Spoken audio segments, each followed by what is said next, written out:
आकाशवाणी भोपाल से प्रस्तुत हैं प्रादेशिक समाचार।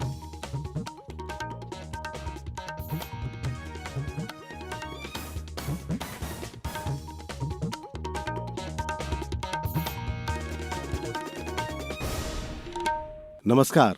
समाचारों के साथ मैं शरद बाघेला। सबसे पहले इस बुलेटिन के मुख्य समाचार। प्रधानमंत्री नरेंद्र मोदी ने कहा कि भारत विश्व के सामने एआई का एक अनूठा मॉडल प्रस्तुत करे। रेल मंत्री अश्विनी वैष्णव आज उत्कृष्ट कार्यों के लिए रेल पुरस्कार प्रदान करेंगे। मध्य प्रदेश और असम वन्य जीवों का आदान प्रदान करेगा।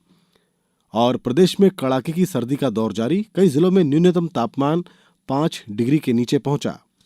अब समाचार विस्तार से।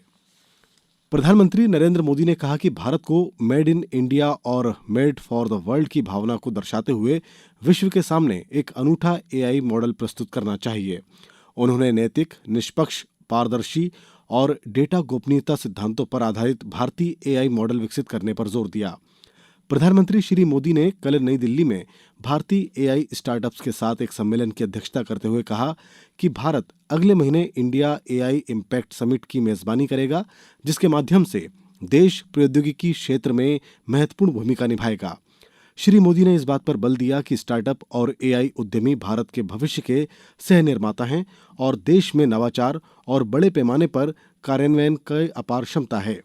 प्रधानमंत्री श्री मोदी ने कहा कि देश वैश्विक स्तर पर किफायती एआई, समावेशी एआई और मितव्ययी नवाचार को बढ़ावा दे सकता है। उन्होंने ये भी सुझाव दिया कि भारतीय एआई मॉडल विशिष्ट होना चाहिए और स्थानीय और स्वदेशी सामग्री तथा क्षेत्रीय भाषाओं को बढ़ावा देना चाहिए। रेल मंत्री अश्विनी वैष्णव आज नई दिल्ली में रेलवे के 100 अधिकारियों को 70वां अति विशिष्ट रेल पुरस्कार 2025 प्रदान करेंगे। सर्वश्रेष्ठ प्रदर्शन करने वाले रेलवे जोन को पुरस्कार के रूप में 26 शील्ड दी जाएंगी। ये पुरस्कार भारतीय रेलवे में अनुकरणीय सेवा और उत्कृष्ट योगदान के लिए दिए जा रहे हैं। रेल मंत्रालय ने कहा कि महाकुंभ जैसे बड़े आयोजनों के दौरान सुरक्षित और सुचारू रेल परिचालन सुनिश्चित करने में महत्वपूर्ण भूमिका निभाने वाले कर्मियों को 26 शील्ड दी जाएंगी। ऑपरेशन सिंदूर के दौरान महत्वपूर्ण योगदान देने वाले कई अधिकारियों को भी सम्मानित किया जाएगा, जिन्होंने चुनौतीपूर्ण परिस्थितियों में निर्बाध रेल सेवाएं सुनिश्चित की और राहत कार्यों में सहयोग दिया। गृह मंत्री अमित शाह ने गुजरात के सोमनाथ मंदिर में चल रहे सोमनाथ उत्सव में लोगों के शामिल होने की अपील की है। सोशल मीडिया पोस्ट में उन्होंने कहा कि सोमनाथ स्वाभिमान पर्व भविष्य की पीढ़ियों को सनातन संस्कृति के लचीलेपन और निरंतरता का संदेश प्रसारित करने के लिए मनाया जा रहा है। उन्होंने कहा कि प्रधानमंत्री नरेंद्र मोदी ने सोमनाथ मंदिर में प्रथम हमले के 1000 वर्षों के पूर्ण होने पर सोमनाथ स्वाभिमान पर्व मनाने का निर्णय लिया है। श्री शाह ने कहा कि एक ज्योतिर्लिंग धाम होने के साथ सोमनाथ महादेव मंदिर सनातन संस्कृति और आध्यात्मिक गौरव की एक चिरस्थायी विरासत है। सक्रिय सुशासन और योजनाओं के समयबद्ध कार्यान्वयन के लिए प्रधानमंत्री के प्रमुख मंच प्रगति ने 50वीं बैठक के साथ महत्वपूर्ण उपलब्धि हासिल की है। प्रधानमंत्री ने 2015 में प्रगति का शुभारंभ किया था। इसके माध्यम से प्रधानमंत्री की सीधी समीक्षा के कारण बुनियादी ढांचागत परियोजनाओं की समयबद्ध निगरानी और मुद्दों का समाधान संभव हुआ है। प्रगति ने केंद्र, राज्य और केंद्रीय मंत्रालयों को एकल डिजिटल मंच पर लाकर सहकारी संघवाद का सशक्त उदाहरण प्रस्तुत किया है। प्रगति से निर्णय लेने की प्रक्रिया, परियोजनाओं में देरी के कारणों का समाधान और जवाबदेही तय होने में मदद मिलती है। इस विशेष श्रृंखला में आज हम महाराष्ट्र में Solapur super thermal power station पर एक नजर डालते हैं। महाराष्ट्र में Solapur super thermal power station क्षेत्रीय ऊर्जा सुरक्षा को मजबूत करने और राज्य की बढ़ती बिजली की मांग को पूरा करने में एक अहम परियोजना के तौर पर उभरा है। इस परियोजना को लगभग 11,406 करोड़ रुपए की लागत से विकसित किया गया है, जिसकी कुल स्थापित क्षमता 1,320 मेगावाट है। यह प्रोजेक्ट मार्च 2012 में शुरू की गई थी। बैठक के दौरान प्रधानमंत्री नरेंद्र मोदी ने महाराष्ट्र के मुख्य सचिव को फरवरी 2016 तक पुनर्वास का मुद्दा हल करने और विद्युत मंत्रालय के सचिव को जनवरी 2017 तक परियोजना की दोनों इकाइयों को पूरा करने का निर्देश दिया। प्रगति के माध्यम से जिन मुख्य बिंदुओं पर ध्यान दिया गया, उनमें से एक उजनी बांध से 115 किलोमीटर लंबी मेकअप वाटर पाइपलाइन थी, जो समयबद्ध विकास के लिए महत्वपूर्ण साबित हुई। Solapur super thermal power station प्रधानमंत्री मोदी के नेतृत्व में प्रगति तंत्र का एक मजबूत उदाहरण उदाहरण बनकर उभरा है, जिसने भूमि, जल, पुनर्वास और संचरण जैसे मुद्दों को शुरुआती चरण में ही हल करके जटिल अवसंरचना से जुड़ी परियोजनाओं को शीघ्रता से आगे बढ़ाया है। दीपेंद्र कुमार के साथ आदर्श, आकाशवाणी समाचार, दिल्ली। केंद्रीय मंत्री ज्योतिरादित्य सिंधिया ने कहा कि प्रधानमंत्री और मुख्यमंत्री के नेतृत्व में देश और प्रदेश दोनों उन्नति के प्रति अग्रसर हैं। उन्होंने ग्वालियर में कल मीडिया से चर्चा करते हुए कहा कि अंचल के लिए हम कई सौगातें लेकर आ रहे हैं। अटल एक्सप्रेस वे की जो बाधाएं थी, हमने उनको दूर किया है। उन्होंने कहा कि चंबल एक्सप्रेस वे बन जाने से इस अंचल में एक औद्योगिक क्रांति भी आएगी।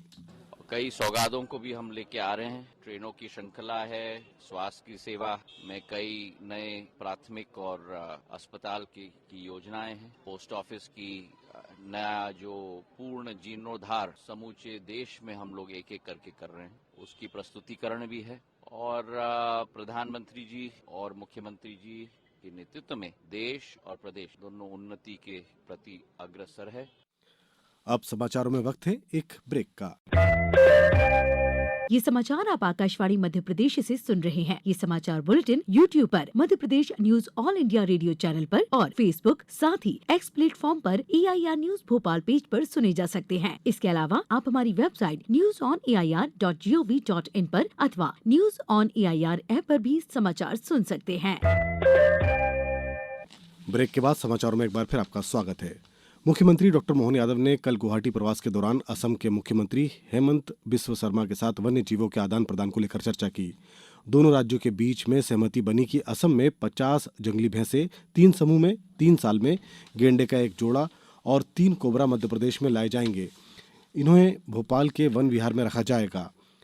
मध्य प्रदेश असम की मांग के अनुसार 1 जोड़ा टाइगर और 6 मगरमच्छ देगा। मुख्यमंत्री डॉक्टर यादव ने कहा कि मध्य प्रदेश में चीते के बाद अब भैंसा पुनर्स्थापन से प्रदेश की जैव विविधता में एक नया आयाम जुड़ेगा।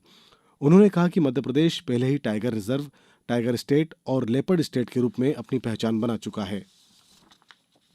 मुख्यमंत्री डॉक्टर मोहन यादव आज सीधी जिले के बहरी में आयोजित विभिन्न विभागों के हितग्राहियों के प्रशिक्षण सह उन्मुखी कार्यक्रम में शामिल होंगे।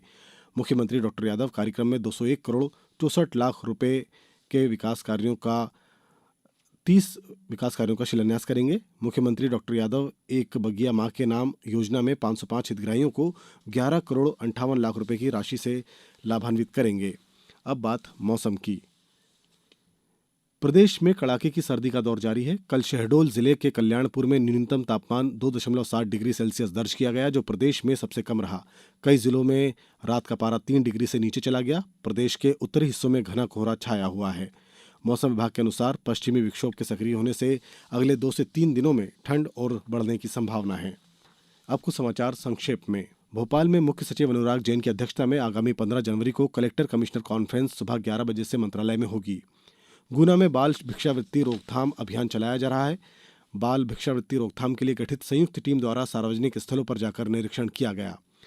शाजापुर जिला दंडाधिकारी एवं कलेक्टर रिजू बाफना द्वारा जिले में भारतीय नागरिक सुरक्षा संहिता की धारा 163 के तहत आपत्तिजनक संदेशों, चित्रों, वीडियो और ऑडियो संदेश के प्रसारण पर प्रतिबंध लगाया गया है। खंडवा में दिशा बैठक में सांसद ज्ञानेश्वर पाटिल ने किसानों को नरवाई जलाने से होने वाले नुकसान के प्रति जागरूक करने के निर्देश दिए। और आगर मालवा में मतदाता सूची के विशेष गहन पुनरीक्षण के तहत युवाओं का नाम मतदाता सूची में शामिल करने हायर सेकेंडरी विद्यालयों में और महाविद्यालयों में आज से 2 दिवसीय विशेष कैंप लगाए जाएंगे। इसी के साथ इस बुलेटिन में बस इतना ही। अगला बुलेटिन दोपहर 2:10 पर होगा। नमस्कार।